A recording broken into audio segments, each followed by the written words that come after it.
ஒரு ஃபேஸ் மட்டும் கட் ஆயிடுது. அதுக்கு பதில் எதுவுமே சொல்றது இல்ல. Waste government.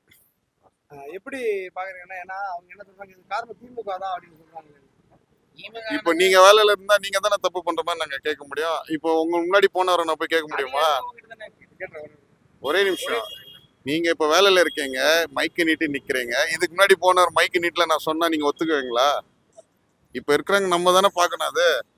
போனவங்கள நான் சொல்லிக்கினே இருக்க முடியுமா? குறை சொல்லிக்கினே இருக்க முடியுமா? அதுக்கு காரணம் அவர் டிஎம்கே தான் டிவிக்கு எங்க போனாலும் எந்த காரணத்தினால திமுக கை காட்டுறாங்கன்னா நீங்க இருக்கும்போது என்ன கை காட்டுவீங்க, நான் இருக்கும்போது உங்களை கை காட்டுவேன். Same thing. அப்புறம் எப்படி அது மாற்றம் மாற்றம்லாம் கிடையாது. ஒஸ்ட். என்னை பொறுத்தவரைக்கும் கேட்டா இது ஒஸ்டான இது. 1 மந்த் ஆட்சி எப்படி இருந்துச்சுன்னா எல்லாமே அப்படிதான் இருக்கு. எது மாறி இருக்கு? எதுனா மாறிச்சா? எதுவுமே மாறாது. யார் வந்தாலும் அது பண்றது பண்ணியிருந்தா இருப்பீங்க. நீங்க வேலைக்கு போறது போயிருந்தா இருக்கணும், நான் வேலைக்கு போறது போயிருந்தா இருக்கணும். மாற்றம்லாம் ஒண்ணுமே கிடையாது. சொல்ல போனா இன்னும் கொஞ்சம் டவுன் தான் இருக்கு. நான் சொல்லிட்டு போயிட்டே இருப்பேன். மக்கள் வந்து ஏமாத்துறாங்க. இது மாற்றமா இல்ல ஏமாற்றமா நினைக்கிறீங்க? ஆக்டிவேஷன் இல்லாத ஒரு அரசு, அவ்வளவுதான். பொம்மை அரசு. நான் ஓப்பனா சொல்றேன், அதெல்லாம் எனக்கு பயமே கிடையாது.